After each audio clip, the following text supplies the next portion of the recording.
નમસ્કાર મિત્રો, આજે આપણે વાત કરવાના છીએ કર્મનું ફળ। એક શેઠ બસમાંથી નીચે ઉતર્યા। તેમની પાસે થોડો સામાન હતો। તેને આજુબાજુ જોયું તો તેને એક મજૂર દેખાય। તેને બોલાવ્યો અને પૂછ્યું, આ વસ્તુને મારા ઘર સુધી લઈ જવા માટે તું કેટલા પૈસા લેશ? મજૂરે કહ્યું, તમારે જે આપવું હોય તે આપો, પરંતુ મારી એક શરત છે કે જ્યારે હું સામાન લઈ જઈશ ત્યારે રસ્તામાં તમારે મારી વાત સાંભળવાની, વાતો તમારા વાત કરવાની અને હું સાંભળી। શેઠે તેને ઠપકો આપીને ભગાડી મૂક્યો અને બીજા કોઈ મજૂરની શોધ કરવા લાગ્યો, પરંતુ લાંબા સમય સુધી કોઈ મજૂર ના આવ્યો અને છેવટે મજબૂરીમાં એ જ મજૂરને પાછો બોલાવ્યો। મજૂર દોડતો દોડતો શેઠ પાસે આવ્યો અને કહ્યું, શેઠજી, તમે મારી શરત સ્વીકારો છો?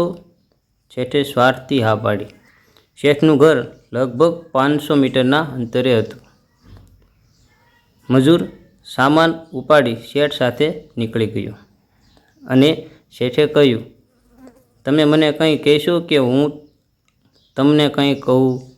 શેઠે કહ્યું, તું સંભળાવ। મજૂરે ખુશી કહ્યું, હું જે કંઈ કહું તે ધ્યાનથી સાંભળો। આમ કહીને મજૂર રસ્તામાં શેખ સુધી બોલતો ગયો અને બંને ઘરે પહોંચી ગયા। મજૂરે ઘરની બહાર સામાન રાખ્યો। શેઠે મજૂરને જે કંઈ પૈસા આપ્યા તે મજૂરે લઈ લીધા અને શેઠને કહ્યું, શેઠજી, મારી વાત ધ્યાનથી સાંભળીને? શેઠે કહ્યું, ના, મેં તારી વાત નથી સાંભળી, મારે તો મારું કામ પૂરું કરવું હતું। મજૂરે કહ્યું, શેઠજી, તમે તમારા જીવનમાં બહુ મોટી ભૂલ કરી છે। તમે કાલે 7 વાગ્યે મરી જવાના છો, તમારા મૃત્યુ થવાનું છે। શેઠ ગુસ્સે થયા, કહ્યું, મારે તારી વાત સાંભળવાનો સમય નથી, મારે કોઈ બકબક નથી સાંભળવું, તું જા અહીંથી, નહીંતર મારે તને મારવું જોઈશે। મજૂરે કહ્યું, મારો કે ન મારો, કાલે સાંજે તમારું મૃત્યુ તો થવાનું જ છે, હજી મારી વાતનું ધ્યાન રાખજો।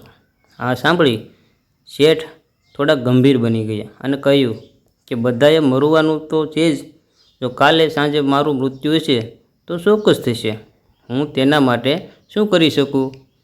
મજૂરે કહ્યું, તેથી જ તો હું તમને કહી રહ્યો છું કે તમે મારી વાત ધ્યાનથી સાંભળો।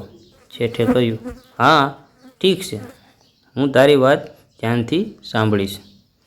મજૂરે કહ્યું, જો તમે મૃત્યુ પછી ઉપર જશો ત્યાં તમને પૂછવામાં આવશે કે એ માણસ પહેલાં સારા કર્મોના ફળ ભોગવવા છે કે ખરાબ કર્મોના ફળ? કેમ કે માણસ પોતાના જીવનમાં પુણ્ય અને પાપ કરે છે, તો તમે કહેજો કે હું ખરાબ કર્મોના ફળ ભોગવવા તૈયાર છું, પણ હું મારી પોતાની આંખોથી પુણ્યના પરિણામો જોવા માગું છું। આટલું કહીને મજૂર ત્યાંથી ચાલ્યો ગયો। બીજા દિવસે સાંજે બરાબર 7 વાગ્યે શેઠનું અવસાન થયું। શેઠ ઉપર પહોંચ્યા ત્યારે યમરાજે શેઠને પૂછ્યું, પહેલાં પાપનું પરિણામ ભોગવવા માગો છો કે પુણ્યનું? શેઠે કહ્યું, હું પાપનું પરિણામ ભોગવવા તૈયાર છું, પરંતુ મેં મારા જીવનમાં જે સારા કાર્ય કર્યા છે તેનું ફળ હું મારી આંખોથી જોવા માગું છું। તેમ આજે કહ્યું, અમારી પાસે અહીં એવી કોઈ વ્યવસ્થા નથી, અહીં બંનેનું પરિણામ ભોગવવું પડે છે। શેઠે કહ્યું, તો પછી મને પૂછ્યું કેમ કે તેને પૂર્ણ કરો। પૃથ્વી પર અન્યાય જોયો છે, પણ અહીં પણ અન્યાય થઈ રહ્યો છે। યમરાજે વિચાર્યું, આ વાત સાચી છે, આવું પૂછવાથી અનેક લોકો મુશ્કેલીમાં મુકાય છે। મારી પાસે કોઈ એવી શક્તિ નથી કે આ જીવની મનોકામના પૂર્ણ થાય। તે શેઠને બ્રહ્માજી પાસે લઈ ગયા અને તેમને આખી વાત સંભળાવી। બ્રહ્માજીએ પોતાનો પુસ્તક કાઢ્યો અને બધા પાના ફેરવ્યા, પણ તેમને કાયદાની કોઈ કલમ કે પેટા કલમ મળી નહીં, જેનાથી જીવનની મનોકામના પૂર્ણ થઈ શકે. બ્રહ્મા પણ લાચાર હતા અને યમરાજ અને શેઠને લઈ ભગવાન વિષ્ણુ પાસે ગયા અને તેમને સમગ્ર સમસ્યા જણાવી. ભગવાન વિષ્ણુએ યમરાજ અને બ્રહ્માને કહ્યું કે તમે અહીંથી જાઓ, પોતપોતાનું કામ કરો. તેથી બંને ચાલ્યા ગયા. ભગવાને શેઠને કહ્યું, હવે કહો, તમે શું કહેવા માગો છો? શેઠ બોલ્યા, અરે પ્રભુ, હું શરૂઆતથી એક જ વાત કહેતો આવ્યો છું કે હું પાપનું પરિણામ ભોગવવા તૈયાર છું, પણ પુણ્યનું પરિણામ મારી આંખે જોવા માગું છું. ભગવાને કહ્યું, ધન્ય છે એ તારી મજૂરને કે જેને ગુરુના રૂપમાં તારી અંતિમ ક્ષણોમાં પણ મદદ કરી. તેને આપેલા ઉપાયને લીધે તું મારી સામે ઊભો છે. તે મને મારી આંખે જોયો છે. મારા દર્શનથી તારા બધા પાપો નષ્ટ થયા છે. આનાથી વધારે પુણ્ય ફળ શું હોઈ શકે?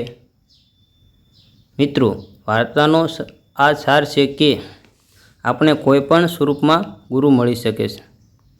આપણે ગુરુને ધ્યાનથી સાંભળવા. જીવનમાં કોઈ વસ્તુ ઉપયોગી થશે તે આપણે ક્યારેય જાણતા નથી. જો મારી આ વાત ગમી હોય તો તેને વધુમાં વધુ લાઈક અને શેર કરવાનું ભૂલતા નહીં. જય શ્રી કૃષ્ણ.